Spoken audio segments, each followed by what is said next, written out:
قد كفاني علم ربي من سؤالي واختياري فدعائي وابتهالي. Assalamu alaykum savaqdaşlar. Biz bugün ilgirki saatda o'qigan grammatikalik mazmunlarninki oxirini o'qiymiz. Endi biz ilgirki saatlik darsimizda kelime, ya'ni arab tilidagi so'zni ism, fe'l, harfdan iborat 3 turga bo'lib tushungan. Undan keyin ismni biz ya mu'rab bo'ladi, ya mabni bo'ladi deb 2 turga bo'lib tushundik. Endi bizning bugun o'qimoqchi bo'lganimiz biz ismlardan peş oquladigan, peşlikka mahkum ismlarni o'qidik. Masalan, fa'il. Fa'il desak, fa'il peş oquladi deb so'zlab o'tdik. Zivar o'qiladigan ismlarni o'qidik. Masalan, maf'ulun bih desak, maf'ulun bih zivar o'qiladi deb tushundirdik. Undan keyin ismlardagi zir o'qiladigan ismlarni tushundirdik. Masalan, mudofun ilayh. Shundaqo. Mana bu ismlarningki harakat va o'qilish jihatda 3 turga bo'linadiganligini bildirdi. Ya'ni bizning bugun o'qiydiganimiz ismlar o'qilish harakat jihatda cho'ng 3 turga bo'linadi. Pesh o'qiladigan ismlar, zivar o'qiladigan ismlar va zir o'qiladigan ismlar deb cho'ng 3 turga bo'linadi. Unda o'z ismlardan pesh o'qiladiganlari qaysi, zivar o'qiladiganlari qaysi, zir o'qiladiganlari qaysi deganda buning javobini bugungi darsimizda topamiz. Unda o'zi biz darsimizni boshlaylik. Bismillahirrohmanirrohim. Al-marfu'atu min al-asma. İsimlardan peş o'qiladiganlari deydi. Tunji qilib biz isimlardan peş o'qiladiganlarini o'qiymiz. Undan keyin zivar o'qiladiganlarini o'qiymiz. Undan keyin zir o'qiladiganlarini o'qiymiz. Unda bo'lsa isimlardan peş o'qiladiganlari qaysi? Birinchidan va ikkinchidan mubtada va xabar. Biz ilgirki soatlik darsimizda mubtada peş o'qiladi, xabar peş o'qiladi. Ya'ni qandaq so'z mubtada bo'lib kelib qolsa va xabar bo'lib kelib qolsa, buning oxirini qanday o'qiymiz? Peş o'qiymiz. Unda bo'lsa biz mubtada va xabar deganni qisqacha bir takrorlab o'tsak, mubtada deganimiz jumladagi xabar berilgan so'z. Jumladagi xabar berilgan so'z. Masalan, ana talibun. Men o'quvchi desam, meningki o'quvchi ekanligimdan qanday qildim? Xabar berildim. Xabar berilgan so'z qaysi bo'ldi?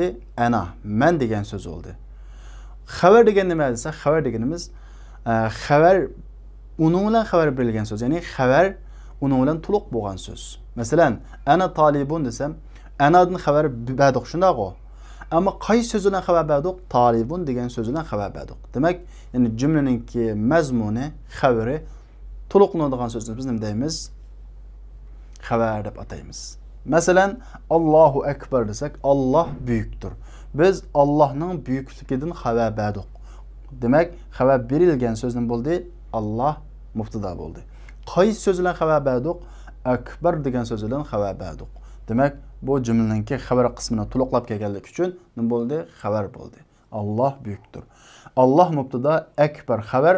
Shuning uchun ikkalasi Allohu akbaru deb nima qildi? Pesh o'qildi. Mana bu birinchi va ikkinchi pesh o'qilgan ismlar arab tilidagi. Uchinchisi kanining ismisi bo'lib kelgan ism. Biz kanini fi'lun naqisa, naqis kam tukbil o'zining ma'nosini to'liq ifodalashda bir ismlik jumlaga, ya'ni mubtada xabardan tarkib topgan bir ismlik jumlaga ehtiyojli bo'ladi degan. Endi qaysi so'z shu kanininki ismisi bo'lib qolsa, bu so'z arab tilida pesh o'qilgan ismlar bo'ladi. Masalan, kanal babu maftuhan. Kanal babu maftuhan. Shik uchuq edi desak, bu kana fi'lun naqis. Al babu kanının nimasi oldu? İsmisi oldu. Şunun için nima o'qildi? Pesh o'qildi deymiz. To'rtinchisi xabaru inna. Inninki xabari. Innining xabari.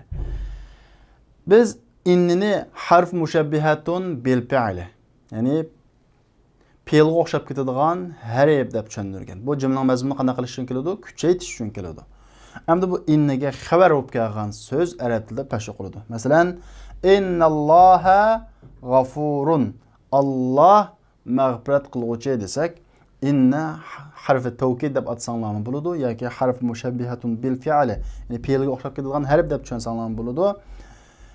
Inna harfi tavkid, Alloha inninki ismisi bo'ldi, g'afurunchu inninki xabar bo'ldi.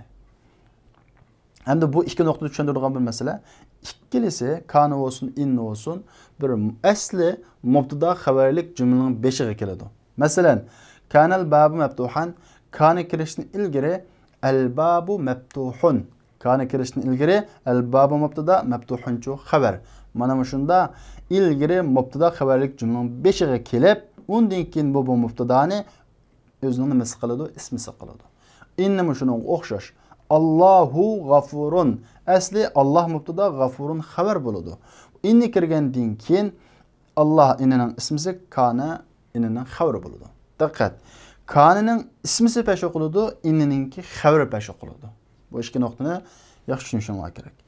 5-dan fa'il. Biz fa'il ilgari soatlik darsimizda so'zlab o'tgan, fa'il nima o'qiladi? Pesh o'qiladi. Qanday bir so'z fa'il bo'lib qolsa, pesh o'qiladi. Masalan, xalaqanallohu.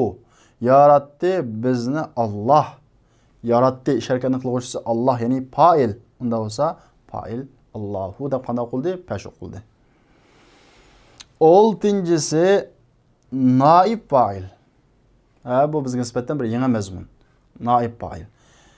Naib fa'il degan nima o deganda, buni naib deganimiz muavin degan gap qo'y, muavin degan gap. Endi fa'ilninki bir izbasari deb tushunsanlar bo'ladi Uyg'ur tushuntirishda. Ammo bu qanday söz naib fa'il oldu deganda, endi biz fe'llarni ma'lum iniq qismini o'rgandik. Bu kadar masalan urdi, yazdi desek bu iniq fe'l bo'ladi.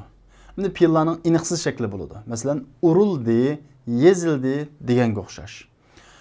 Fe'l iniqsiz bo'lsa, bu fe'lninki fa'ili nima bo'ladi? Iniqsiz bo'ladi. Albatta urildi desek kimning o'g'anligi nima emas? Iniq emas. Bu vaqtda masalan duriba Muhammadun desek, Muhammad urildi. Muhammad bu yerda ish harakat ustiga tushgan shaxs bo'ladi. Chunki u urilgan bo'lg'achqa. Hamda o'g'ini cho'lsa, ya'ni fa'il cho'lsa, bu fe'lning o'zi hukmsiz bo'lg'achqa bu yerda fa'il kelmaydi. Unda bo'lsa, shu maf'ul fa'ilning o'rnini qanday qildi? Egallaydi.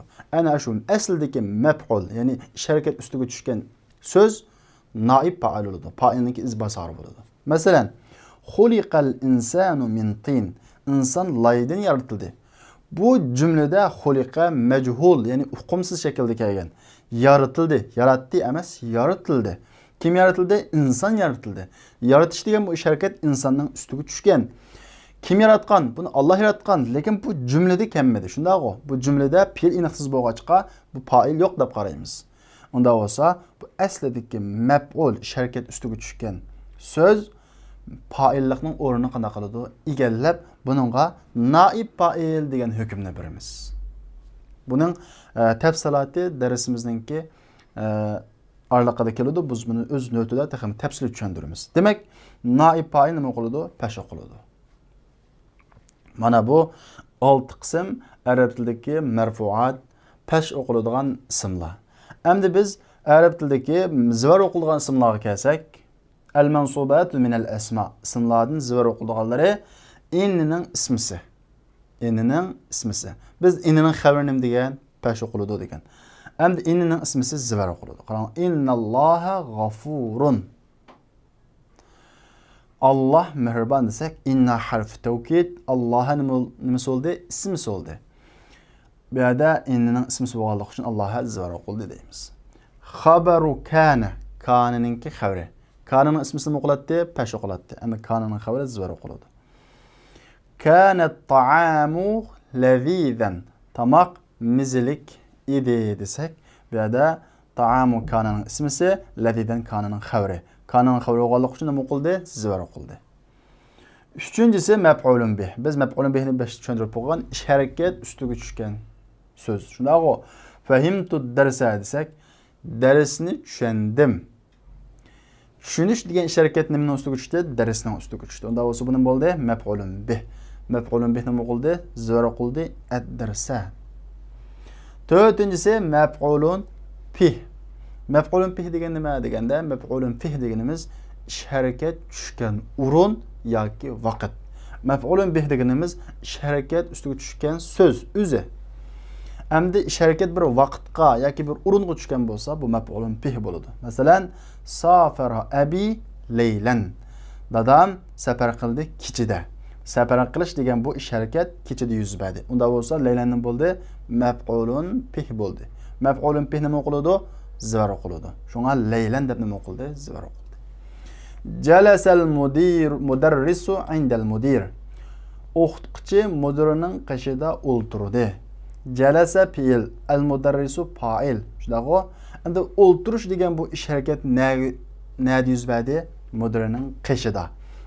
Fi'ilning yuz bergan o'rnini bildasi buni biladi maf'ulun bih. Demak bu yerda inda maf'ulun bih. Shuning uchun inda deb nima o'qildi? Zivar o'qildi deymiz. Beshinchisi maf'ulun li ajli. Maf'ulun li ajli degan nima deganda ish harakatining yuz berish sababini bildirib kelgan so'z. Masalan, ma kharajtu min al-bayti khawfan min al-har. Chiqmadim uydan qo'rqqanligim uchun issiqdan, xavfan. Chiqmadim. Bu chiqmaslikdan iborat bu ish harakat nima uchun yuz berdi? Qo'rqqanlik uchun, issiqdan. Demak, bu ish harakatining yuz berish sababini bayon qilib kelgan bu xavfan maf'ulun li ajlih deb ataladi. Maf'ulun ma'ah. Maf'ulun ma'ah degan nima deganda ish harakatiningki bil yuz berganligini, billilikni bildiradigan so'zni biz nima deymiz? Maf'ulun ma'ah. Bu cho'qim ma'ani bil, ya'ni billikni bildiradigan vav bilan birga keladi. Masalan, sirtu wal jabala. Mangdim va wal jabala. Tağning qishida mangdim. Bu yerdagi vav ma'a ma'nosida. Tag bilan birga mangdim degan gap. Shundaq-ku, tağning qishida mangdim. Bu yerdagi ma'ani bildiradigan vav keldi. Al jabal nima bo'ldi? Maf'ulun ma'ah. Va zahabtu va hamidan ila suq. Badim va hamid vav ma'diki ma'ani bildiradigan vav hamidan zivar o'qildi. Albatta bu nima ekan? Maf'ulun ma'ah ekan. Hamid bilan bazaga badim. Demak, maf'ulun ma'ah nima o'qiladi? Zivar o'qildi. Val jabala hamidan deb. 7-si zivar o'qilgan ismlar maf'ulun mutlaq. Maf'ulun mutlaq degan qanday maf'ul deganda bu fi'ilninki lafzidan, ya'ni fi'ilninki o'zidan chiqarilgan masdar. Bu fi'ilning ma'nosini kuchaytirish uchun keladi. Va undan boshqa xususiyatlari bor. Biz buni o'z navbatida so'zlaymiz. Masalan, yaqra'u hamidun, o'qiydi hamid qiroatan jaydan. Yaxshi o'qishni qanaqa qiladi? O'qiydi. Demak, hamid yaxshi o'qishni o'qiydi. Yaqra'u degan mushu fi'ilning o'zidan qiroatan masdar chiqdi. Masdari chiqib, mushu yaqra'uning ma'nosini kuchaytirib berdi. Demak, fi'ilning lafzining o'zidan chiqib jumlaning mazmunini kuchaytgan so'zni biz maf'ulun mutlaq deb ataymiz. Bu nima o'qiladi? Zivar o'qiladi. 8-si hol. Bu holatni bildiradi. Masalan, jaddi yusalli qa'idan. Bovam namoz o'qiydi qa'idan, o'ltirgan holatda. O'ltirib namoz o'qiydi. Demak, bu yerda qa'idan mushu fi'ilninki fa'ilninki nimasini bayon qilib berdi? Holatini. Demak, mushu holatni bildiradigan so'z nima bo'ladi? Hol bo'ladi. Bu nima o'qiladi? Zivar o'qiladi. At-tamyiz.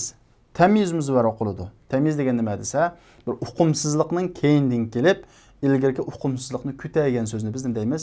Tamyiz deb ataymiz. Masalan, ana akbaru minka sinnan. Men sendin 1 yosh cho'ng. Qaranglar. Ana akbaru minka deb sinnanni keltirmagan vaqtimizda men sendin cho'ng desam, qaysi jihati cho'ng? Ilm jihatdimi, yosh jihatdimi, boylik jihatdimi, qaysi jihati cho'ng? Uqumsiz shundaq-ku. Sinnan deb yosh jihatda deb ilgirki so'zdagi uqumsizlikni ko'taribdi. Shuning uchun bu nima bo'ldi? Tamyiz bo'ldi.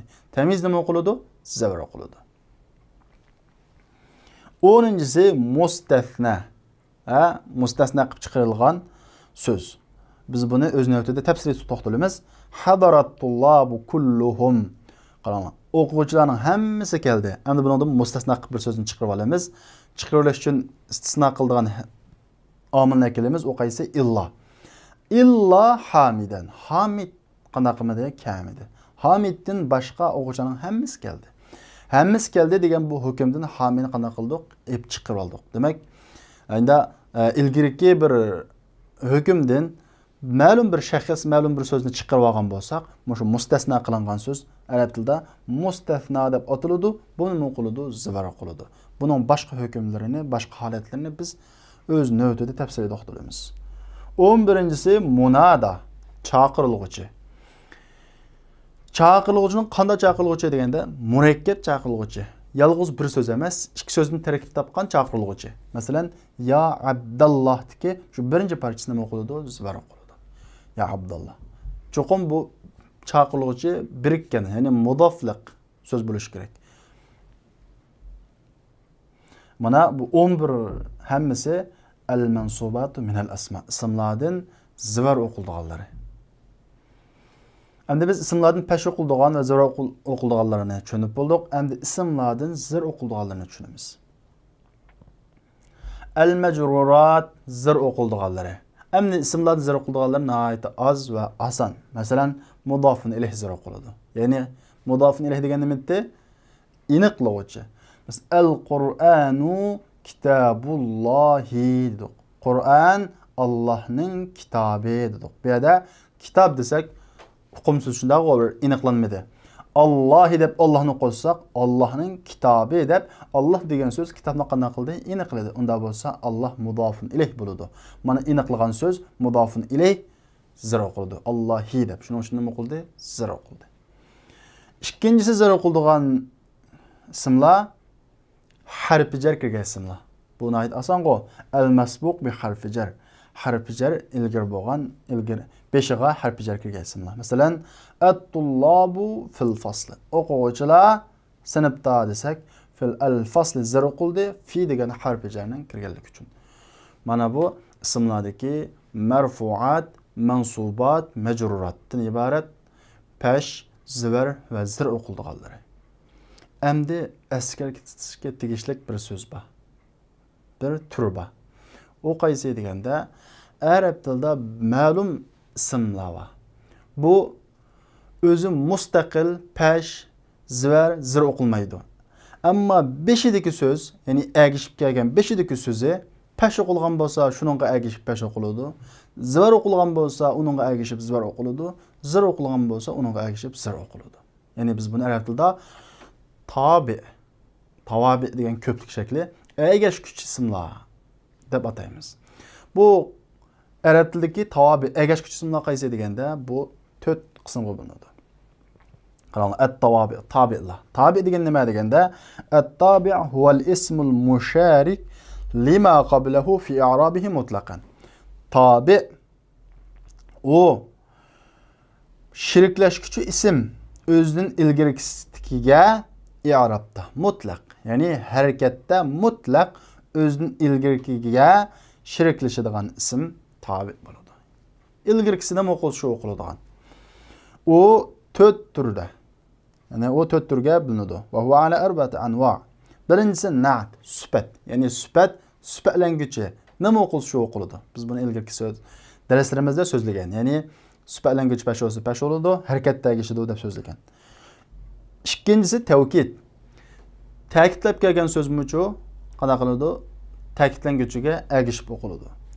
Uchinchisi atfi. Atbiq, ya'ni qo'shilib kelgan so'z.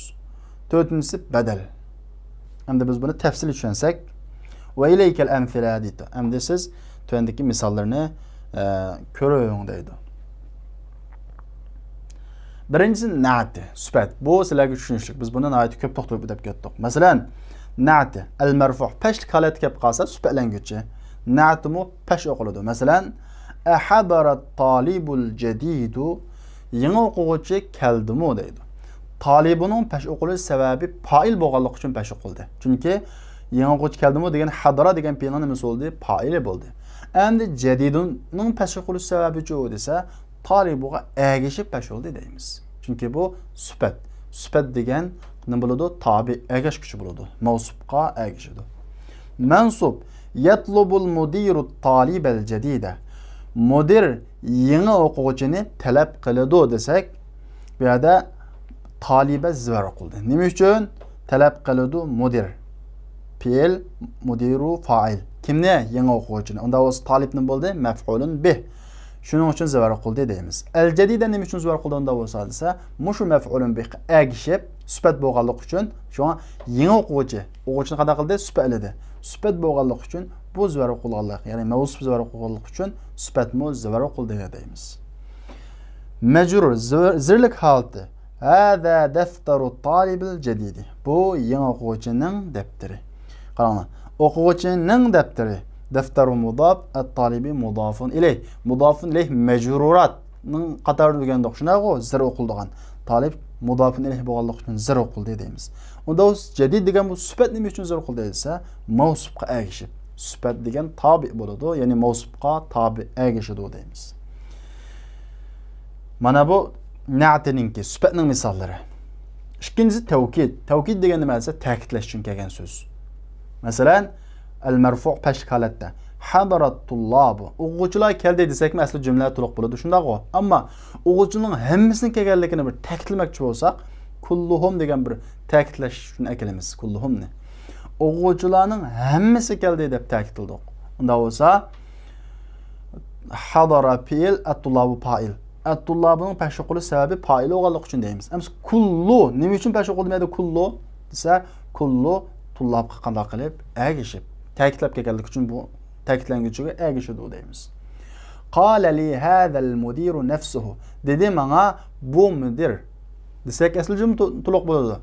Bu mudir menga dedi desak, ammo bu mudirning o'zi dedi menga. Bu mudirning o'zi dedi deb mudirni qanday qildik? Ta'kidladik. Mudir pash bo'lganlik uchun nafsu asli hudin ilgirki nafsumi nima qildi? Pash qildi deymiz. Zirlik halda sa'altu tullabe kullahum. O'quvchilarning hammasidan qanday qildim? So'radim. Buningda at-tullabe maf'ulun bihi bo'lganlik uchun zar qildik. Kulla endi bu yerda menda kullu bo'lgan kulla bu yerda kulla deb o'qildi. Nima uchun? Bu tullabe zar bo'lganlik uchun buning qanday qildi? Ergashdi deymiz. Chunki bu tavkid, ta'kidlovchi so'z, ta'kidlovchi so'z tabi. Sa'altul mudira nafsahu. Endi bu yerda nafsuhu bo'lgan nafsahu deb keldi bu yerda. Nima uchun?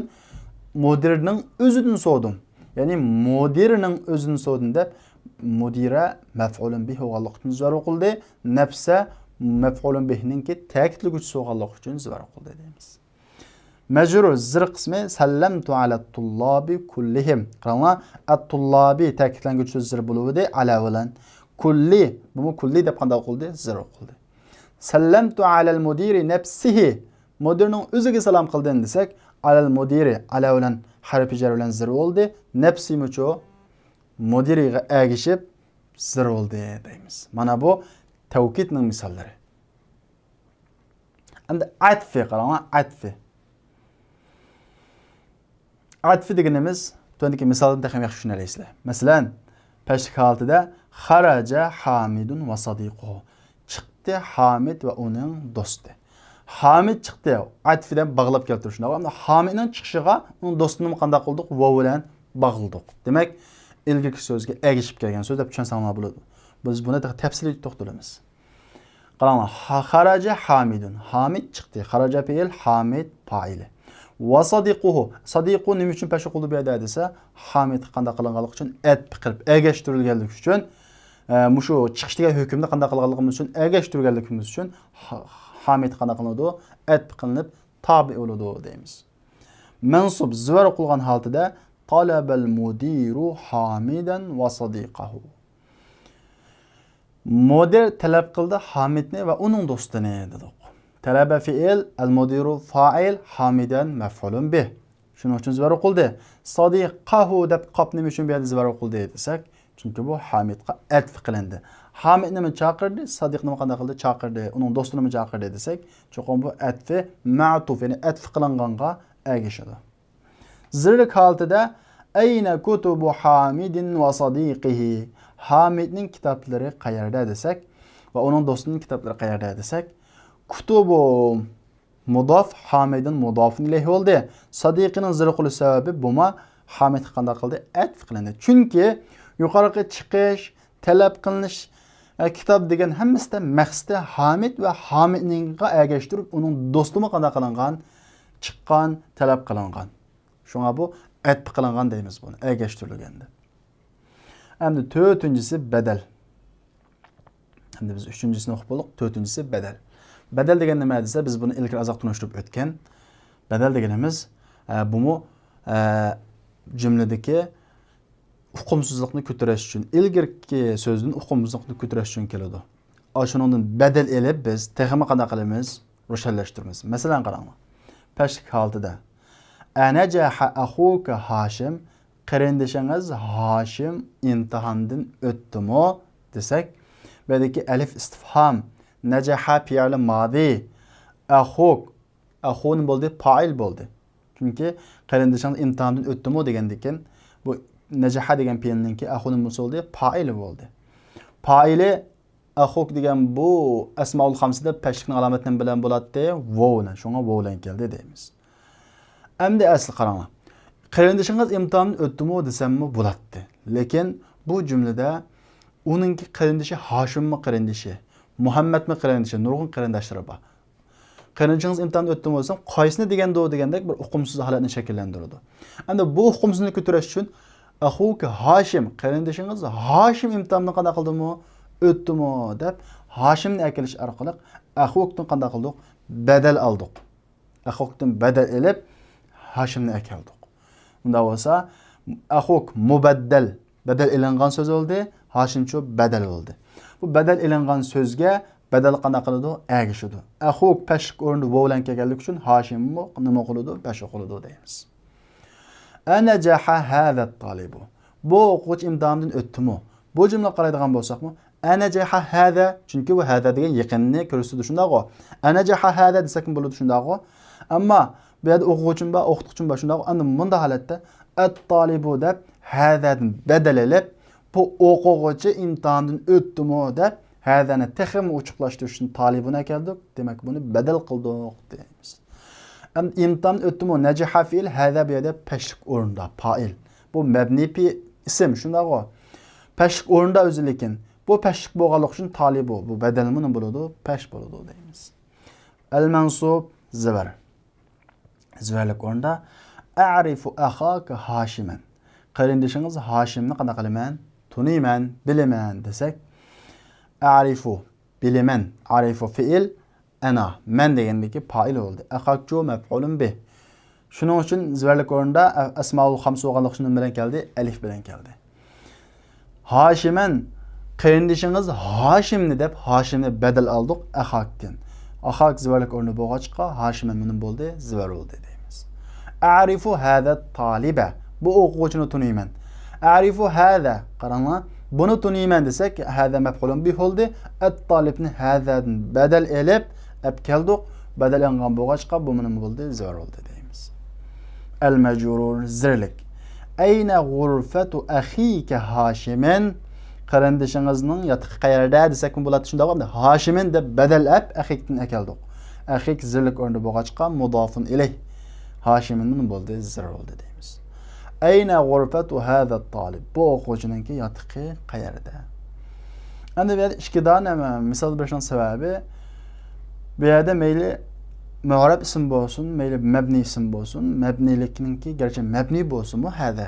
Buni pashlik o'rnida, zo'rlik o'rnida, zillik o'rnida deb qaraymiz. Garchi o'zgarmagan bo'lsin-mu. Shunga buningga agishib kelgan badalmi oshkora holatda mu'rab ism bo'lganlik uchun oshkora holatda o'qiladi. Siz pashlik o'rnida pash, zo'rlik o'rnida zivar, zillik o'rnida zir. Garchi mubaddal mabni bo'lsin-mu. O'rni qarab qanaqa qilamiz? Agashtiramiz. Mana bu endi bizningki bu 3-qism kitobimizdagi ismlar bilan bo'lgan grammatikalik mazmunimiz mush yerda oxirlashdi. Endi biz fe'llar to'g'risida so'zlaymiz. Endi biz fe'llar to'g'risida degan yerdan boshlaymiz. Biz 5ga qaytsak, biz arab tilidagi so'zni ya ism bo'ladi, ya fe'l bo'ladi, ya harf bo'ladi deb cho'ng 3 turga bo'lgan. Arab tili grammatikasi shu ya ism, ya fe'l, ya harf. Shu nuqta ustida tadqiq olib boradi. Biz ism, fe'l, harfni to'liq tushunsak, arab tili grammatikasini tushungan bo'lamiz. Endi bizningki ism babini, ism qismini tushunishimiz shu yerda oxirlashdi. Endi biz fe'l qismiga o'tamiz. Fe'llar. Endi biz fe'llarni ilgirki soatlik darsimizda bundaq cho'ng 3 turga bo'lgan. Madi fe'l, o'tgan zamon fe'li, fi'l mudari', hozirgi va kelgusi zamon fe'li, fe'l amri, buyruq fe'li deb 3 turga bo'lgan. Fe'l madi, fe'l mudari', fe'l amri 3 turga bo'lgan. Endi fe'llarni xuddi ismlarga o'xshash mu'rab, mabni deb 2 turga bo'linadi. mu'rab va mabni. Qaraydigan bo'lsak, al-mu'rab wal mabni min al-af'al. Fe'illardan mu'rab va mabni. Mu'rab mabni deganda biz tushuntirib bo'lgan. Mu'rab deganimiz oxirisi beshiga kelgan omillar sababli o'zgaraydigini, mabni deganimiz beshigining kelgan omillar tufayli oxiri o'zgarmaydigan, ketib ketgan deb tushuntirgan. Fe'illardanmi shu qoida bo'yicha ma'noda. Fe'illardanmi beshiga omil kelsa o'zgaraydigini bor, beshiga omil kelsa o'zgarmay ketib ketganlari bor. Unda bo'lsa biz fe'illarni fi'l madi, fi'l mudari, fi'l amr deb uchga bo'lgan. Bu uch turidan qaysi mu'rab, qaysi mabni deganda al-fi'lul madi va fi'lul amri mabniyan deydi. Fi'l madi va fi'l amri ikkisi mabni. Bu o'zgarmas ketib ketgan fe'llar. Birisi qolib qoldi, fi'l mudari nima? Mu'rab. Fi'l mudarining 14 siyg'i siyg'ilgan shundaq-ku biz 14 siyg'ilgan. Fi'l madining 14 ga siyg'ilgan, fi'l amrini 6 ga siyg'ilgan, fi'l mudari 14 ga siyg'ilgan. Endi shu 14 ning hammasi mu'rabmi deganda ikkisi ham mabni. Qolgan 12si mu'rab. Bu qaysi deganda illa iza ittasalat bihi nunun nisva deydi. Agar uningga ayollikning nuni o'lishib qolsa fayakunu mabniyan. Shu vaqtning bo'ladi, mabni bo'ladi. Mabni bo'ladi. Masalan biz ilgirki soatlik darsimizda buni eskartib o'tgan. Yazhabna tazhabna. Buning oldiga an kirsimi bir xil, an tazhabna, an yazhabna. Kirmisimi bir xil. Demak, fi'l mudari mu'rab, lekin oxiriga ayollikning nuni urishib kelgan qismi ikki xil shakli va yazhabna va tazhabna. Mush ikkisini bo'ladi, mabni bo'ladi. Endi buni misollar qaraydigan bo'lsak, masalan, afhamu hada darsa. Afhamu hada darsa. Bu darsni tushunaman. Afhamu fi'l mudari. Fi'l mudari mu'rab degan shundaq-ku. Oldiga hech qanday omil kelmagan aslida nima qiladi? Pash o'qiladi. Afhamu pash marfu shundaq-ku. Uridu an afhama hada darsa. Darsni tushunishni xohlayman. Endi fi'l mudarining oldiga an kirsa, fi'l mudarining oxirida qanday qiladi? Zavar qiladi. Demak, anning kirishining oxiri qanday qildi? O'zgardi. Lam afham hada dars. Bu darsni qanday qilmadim? Tushunmadim. Endi lam fi'l mudarining oxirida qanday qiladi? Sukun qiladi. Demak, oxirisi qanday bo'ldi? Sukun bo'ldi. Demak, pash holatda pash keldi. Zavar qiladigan beshiga omil kelibdi, an degan. Oxirisi zavar bo'ldi. Sukun qiladigan lam kelibdi, oxirisi qanday bo'ldi? Sukun bo'ldi. Demak, bu afhamu degan fi'l mudari mu'rab bo'lganligi uchun beshiga kelgan omillar tufayli oxiri qanday qildi? O'zgardi deymiz. Mana bu buning misoli. Endi biz ismlardagi i'robning harakatlarini, ya'ni alomatlarini asli va far'iy deb qanchaga bo'lgan? Ikkiga bo'lgan va oxirida taqdirini qanday qilgan? Qo'shib so'zlagan. Fe'illarning o'xshash i'robning alomatlarini asli va far'iy deb ikkiga bo'lamiz. I'robning asli va far'iy alomatlarini, harakatlari. Unda bo'lsa, fe'ildagi asli i'rob qanday bo'ladi? Ismdagiga o'xshashmi deganda qarab boqaylik. Fi'l mudari. Albatta biz hozir mabni fe'lda so'zlamaymiz, chunki mabniningki harakati bo'lmaydi. Bir xil bo'lg'achqa faqat biz mu'rab to'g'risida qanday qilamiz? So'zlaymiz. Fe'llarning mu'rif qasdi fi'l mudari. Mudaridagi asli i'robning alomatlari, ya'ni harakatlari salatun 3. Ular damma, pash. Afhamu deganga o'xshash. O pashlikning alomati. Fatha, zvar. O zvarlikning alomati. Sukun. O sukunlikning nimasi? Alomati. Demak, buning ism o'xshamaydigan tarafi, buningda nima yo'q? Zir yo'q. Sukun bor. Demak, bu fi'l mudari'ninki asli harakatlari. Far'iy harakatlari chu deganda va hunaka alamatun ukhra far'iyya. Bu yerda boshqa qo'shimcha alomatlar bor. Va hiya fil anwa'il atiya min al-fi'l. U fe'ldan tuandagi turlarda deydi. Birinchisi al-af'alul khamsa. 5 fe'l. Biz 5 fe'lni qanday qilgan tushuntirib bo'lgan. Alamatur raf'u fihi Thubutun nun deydi. Peşlikning alameti ondan nunninki sabit bo'lib turishi. Demek nunning shu oxirida mavjud bo'lib turganligi nimaning alameti? Bu fe'lninki peşlikning alameti. Ve alametun nasbi vel cezmi zavarlik ve sukunlukning alameti nunning tushib ketganlik. Bu 5 fe'lda. Masalan, aturiduna en tezhabu desek, berishni xohlamsizlar desek, asli tezhabuna shunday-ku. Bu yerda nun tushib ketdi. Demak bu nunning tushib ketganligi ya buning oldiga cho'qim ya zivar qilguvchi yoki sukun qilguvchi omilning kirganligidan darak beradi. Masalan, en kiribdi nun qanday qildi? Tushib ketdi. Chunki en fe'l mudori'ni qanday qiladi? Zivar qiladi. Alam tezhabi ila al-madrasati ya Maryam? Maryam maktabga bormamsiz? Asli tezhabina shunday-ku. Tezhabinaninki nuni lamdan iborat sukun qilguvchi omilning kirishidan qanday qildi? Tushib ketdi. Demek nunun tushib ketishi ya zivarlikning alameti ya sukunlikning alameti. Yani beshiga zivar qilguvchi yoki sukun qilguvchi omilning kelganligini bildiradi. Mana bu af'alul, yani af'alul xamsidagi i'robninki alameti. Af'alul xamsini bir eslab o'tsak, yezhabuna, tezhabuna, yezhabani, tezhabani, tezhabina. Mana şu 5. İkincisi fi'alun naqis. Kemtik bil. Yani biz kemtik bilni o'rgangan shunday-ku, oxirida kesal harf bo'lgan fe'l. Ya bu yoki shu ya. Fi'alun naqisda qanday alomat far'i bo'ladi deganda alamatul jazmi, sukunlikning alomati uningda oxirining tashlanishi, ya'ni kesal harfning tashlanib ketganligi. Kesal harf tashlanib ketdimi, cho'qim bu sukunlik o'rnida ekan deb bilsak bo'ladi. Masalan, masha yemshi shunday-ku. Lamdan iborat sukun qilguvchi omil kirib edi. Lam yemshi. Oxiridagi harf qanday qildi? Tushib ketdi. Lam yad'u, da'a yad'u. Oxirida voddan iborat bir kesal harf bor. Lamning kirishi bilan lam yad'u. Nasiya yansa.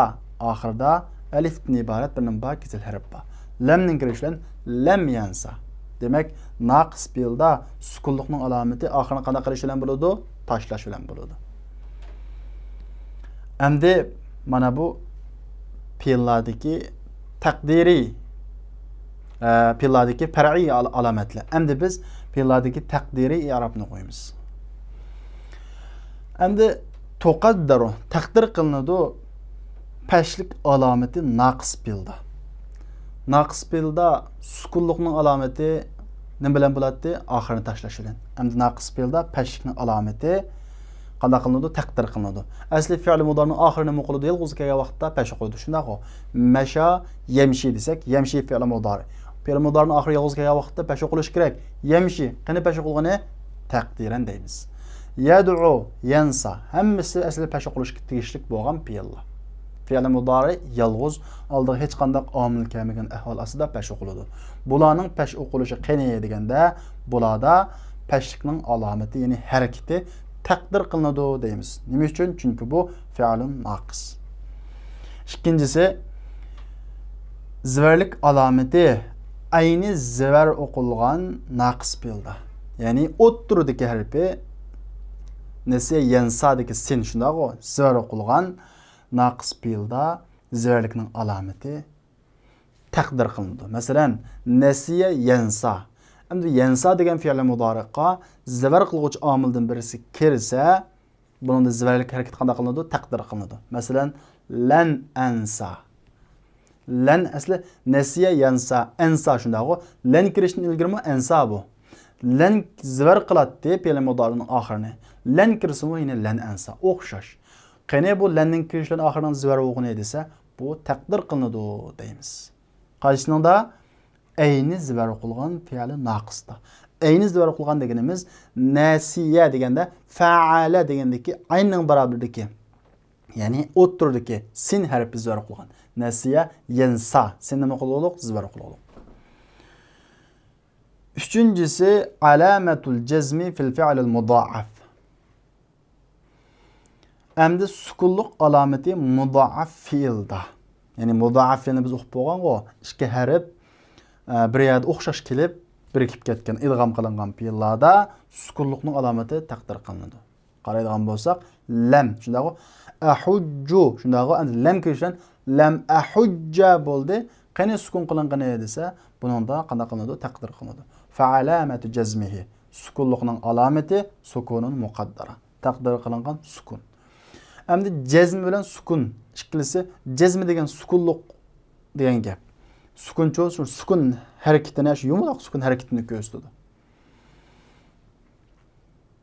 Mana bu fe'llarningki tunishtirilishi, qisqacha bo'lgan tunishtirilishi. Buning tafsilotlarini biz keyingi darslarimizda har darsda shu darsga belgilangan grammatika mazmunlarida ism, fe'l, harflar tafsiliy 3-qism kitobimizda to'xtalib chiqiladi. Tamarin ko'nikmalar. Endi yuqorqi mazmunlarni tushungan bo'lsanglar, tuandagi mashqni ishlaysizlar. Tuandagi mashq ishlangan bo'lsangiz, sizlar bu grammatikalarni tushungan bo'lasizlar. Birinchisi, mabniydan mu'rabni mayyiz, farqlantiring, ayring deydi. Fima yati tuandagi. Biz fe'lni 3 turga bo'lgan shundaqo, madi va amrisi, mabni, mudari cho mu'rab. Unda bo'lsa mu'rab fe'l bo'lsa, mudari fe'l bo'lsa mu'rab desanglar bo'ladi, madi yoki amr fe'l bo'lib qolsa mabni desanglar bo'ladi. Dakhala mabni mu'rabmi? Mabni. İclis mu'rab mabnimi? Mabni. Yadhabu mu'rab mabnimi? Mu'rab. Çünkü bu mudari. Bu şunun o'xshash. İkincisi ma alamatul i'rabul asliya fil mudari. Mudari'dagi asli i'rabning alomatlari nima? Buni so'zlaysizlar. Üçüncüsü af'alul xamsidagi far'iy i'rabning alomatlari nima? Asmaul xamsidagi far'iy i'rabning alomatlari nima? To'rtinchisi naqis fe'ldagi far'iy jazmlikning alomati nima? Naqis fe'lda jazmlikning far'iy jazmlikning alomati nima? Beshinchisi naqis fe'lda pashlikning alomati nima? Oltinchisi ayni zar o'qilgan naqis fe'lda zarlikning alomati nima? Yettinchisi mudoaf fe'lda sokinlikning alomati nima? Mana bu yerda bugungi birinchi darsimiz, ya'ni kitobimizningki 5-dagi grammatikalik mazmunlar bu yerda oxirlashdi. Inshaalloh kelarki soatlik darsimizni ko'rishaylik. Assalomu alaykum.